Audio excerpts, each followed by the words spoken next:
Hi, welcome back. Sorry, it's my morning voice. I'm Shannon Kerr. I am an EFT practitioner and I love to share tips and I hate to call them tricks, but techniques for helping moms release all the emotional baggage that we tend to carry throughout our day and throughout our life. And once we put down that emotional baggage, we're able to be the moms that we want to be. And last week I was talking about a trip I took to Vancouver to see Elizabeth Gilbert speak. And it was an amazing, she's an amazing speaker. I love her writing. I follow her for the way she speaks about her journey with sobriety. I'm like 6 months behind her, so I feel kind of connected that way. And yeah, I think she has a lot to teach. However, one mom during the question and answer period at the end asked her for parenting advice. And thank goodness Liz was honest enough and humble enough to realize that she cannot give parenting advice because she herself is not a parent. And I felt like watching this mom she was asking about, how do you balance the pressure between like wanting to really build a career and also wanting to build a family and have that home time. And we all go through that as moms, but I wouldn't think to ask someone who isn't going through it or hasn't experienced it. So, why I felt that this was a big red flag, it was a true example of how women as a whole are taught not to trust ourselves to make decisions. We're always wanting to ask someone else for advice. And this is built into this society of patriarchy where we're always like taught to wonder if we have the right idea because we are always talked over and second guessed anyways, right?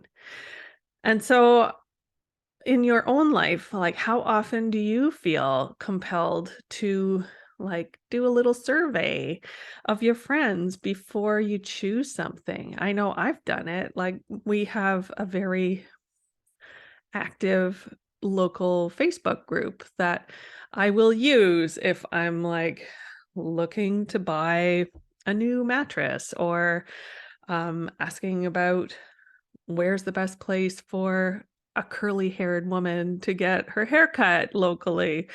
Um, I'm not talking about research. Like there are times when it's helpful to research, right? Before you're doing a big purchase or making a decision around like what preschool you want to put your child in, for example.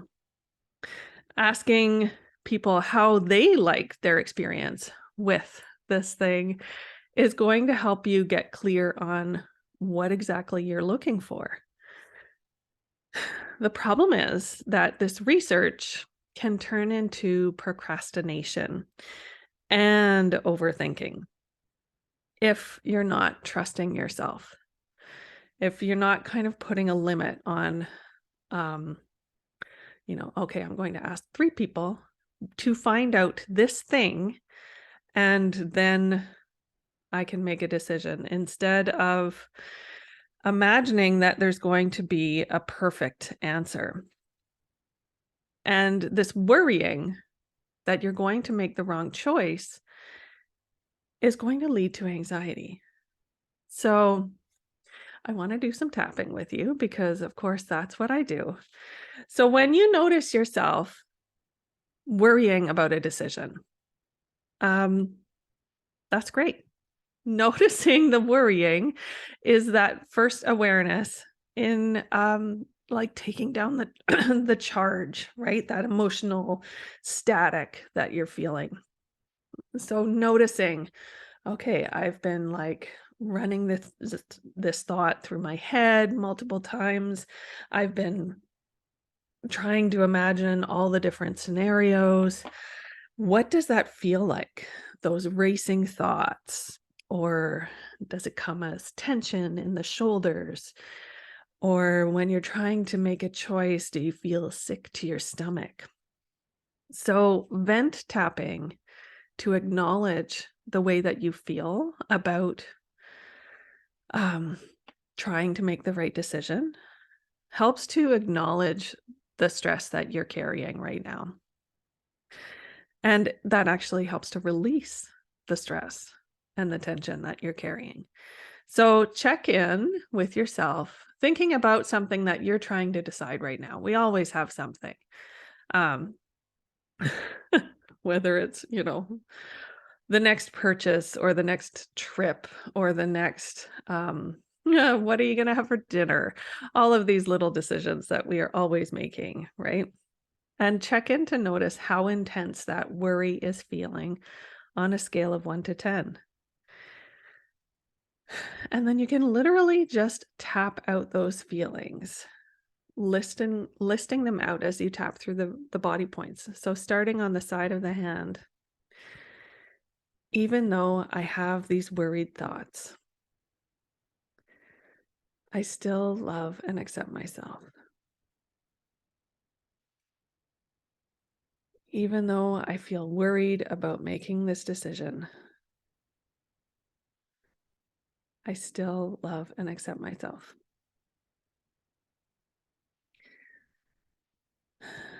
Even though I feel worried, that's okay. I still love and accept myself. Then top of the head, all of these worried thoughts, eyebrow point, I feel them running through my head. Side of the eye, I can't make a choice. Under the eyes, I'm worried about making the wrong choice. Under the nose, this worry in my head. Under the mouth, this tension in my body. Collarbone point, it's not helping me make a choice. Under the arms, this worry in my body. Wrists together. I'm getting ready to find something new. Okay. And checking in again, noticing if you need to run through that again to bring the stress level down, and you can use your own language, but simply tapping, not to make a decision, but just to lower your stress response, because it is really hard to make a decision when you are fully heightened, right? So tapping, yes, I'm feeling stressed. I don't need to hold this stress. I'm willing to choose something else. And you can ask yourself, what is this worry doing for me? Is it helpful?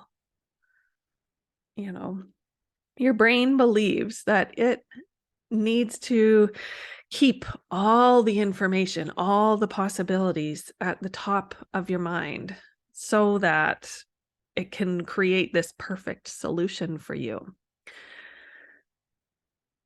Is that true? Do you need to have everything like fully, constantly on alert? Does the decision need to be made right this moment? Or can you just put it aside for now? There is a belief that you're likely carrying that if you just plan and ask enough questions and, look at enough websites and look at enough reviews and whatever, you'll come up with the answer that will provide a problem-free life. And even saying it, I hear like how ridiculous that is, right? No matter how much planning you put into something, no much and matter how much research you do on making sure all the boxes are checked and everything is accounted for, there are still factors outside of your control. And there's also the fear that you won't be able to handle the outcome of a wrong decision.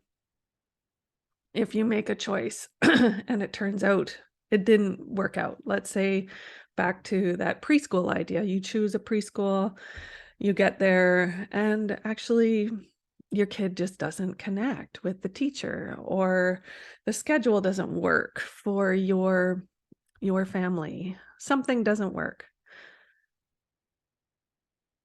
Is it the end of the world? Or can you simply acknowledge this isn't the right fit and we're going to try again? Right? So, what you can focus on instead of finding the perfect decision is just the feeling of how will it feel to make a decision and move forward. So, let's do a little tapping on that. Just breathing in for a moment. Acknowledging that you are here in this moment, taking time for yourself, and repeating after me. Even though I've been worried about making this choice, and it felt so important, I am open to new possibilities because I choose to love myself completely. Even though I have been feeling a lot of worry about making this choice, I honor my body for holding this, and I'm ready to let it go. Even though I have been worried and I have felt it in my mind and my body, I am open to this process, and I love and accept all parts of me. Okay, top of the head. How would it feel to let go of this? Eyebrow point. To release the tension of worry. Side of the eye. How would it feel under the eyes? To stop believing that there is one perfect answer.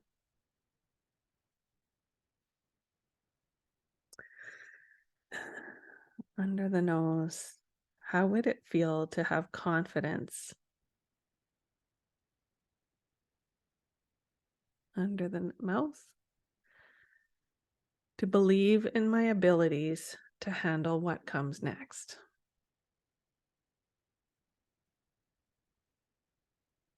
Collarbone point. What would my life be like? Under the arms, if I could make decisions with ease. Wrist point. I'm getting ready to release the pressure around this decision.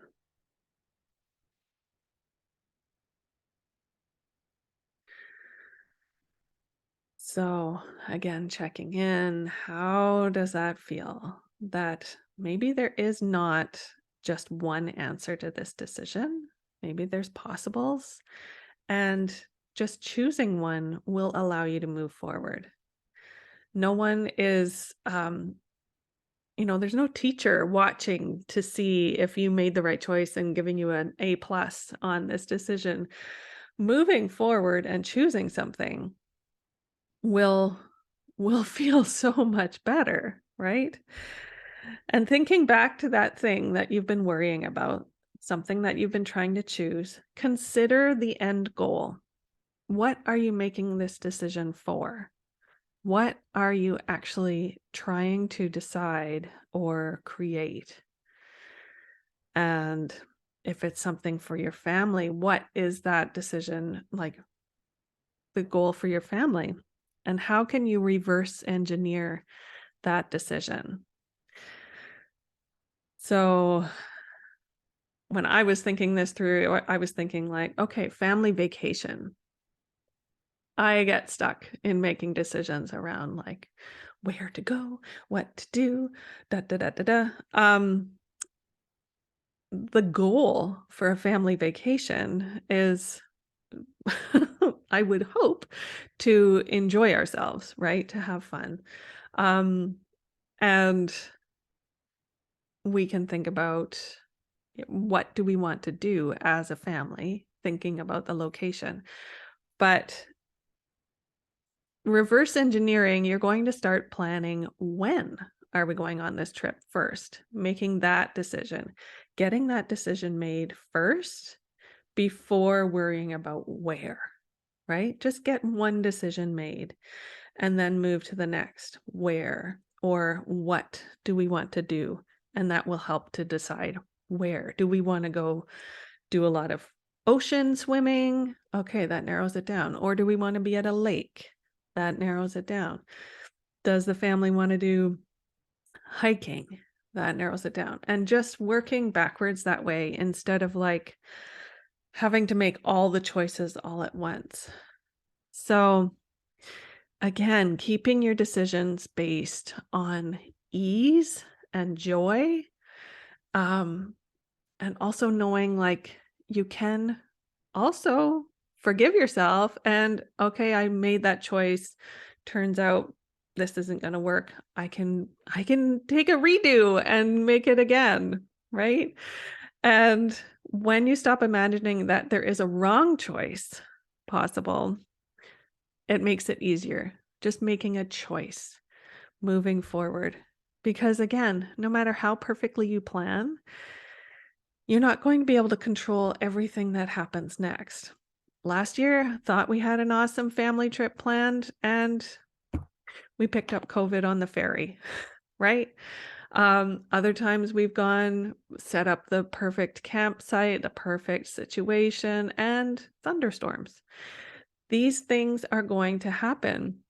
And if you have the intention of just focusing on the energy of the trip, we still had an awesome trip when the thunderstorm happened. It's actually a great memory for all my kids, like sitting in a tent and trying not to blow away.